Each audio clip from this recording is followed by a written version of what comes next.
ഇടവയ്ക്ക് വേണ്ടി ഇടവകയുടെ ട്രസ്റ്റി ഒരു സത്യവാചകം എഴുതി വേണ്ടി സമർപ്പിക്കേണ്ടിയിരിക്കുന്നു.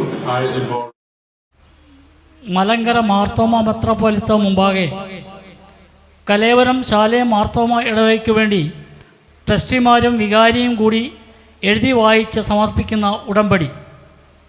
മലങ്കര മാർത്തോമ സഭയിലെ വിശ്വാസ പ്രമാണങ്ങൾ അനുസരിച്ച് മാർത്തോമ മെത്രാപ്പോലീത്തയുടെ അധികാരത്തിന് വിധേയമായും കലേവരം ശാലേം മാർത്തോമ ഇടവക അംഗങ്ങളുടെ ആരാധന, വിശുദ്ധ കൂദാശകൾ, വചന ശുശ്രൂഷകൾ മുതലായവ നടത്തുന്നതിനുമായി പ്രസ്തുത ഇടവകയുടെ മുതൽ ഉപയോഗിച്ചും മറ്റു സുഹൃത്തുക്കളിൽ നിന്നും സഹായം ലഭിച്ചും ഈ പള്ളി പണി കഴിപ്പിച്ചുള്ളതാകുന്നു.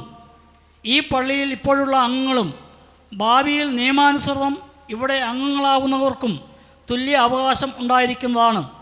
ഇതിൻ്റെ കൂദാശ 2023 നവംബർ മാസം 18-ാം തീയതി ശനിയാഴ്ച 4 മണിക്ക് നടത്തുന്നതിന് മെത്രാപ്പോലീത്ത അനുമതി നൽകിയിരിക്കുന്ന പ്രകാരം കൂദാശ നടത്തിത്തരണമെന്ന് അപേക്ഷിക്കുന്നു. ഇടവയ്ക്ക് വേണ്ടി മുതൽ ചുമതല ട്രസ്റ്റി, കണക്കൻ ട്രസ്റ്റി, ഇടവ വികാരി.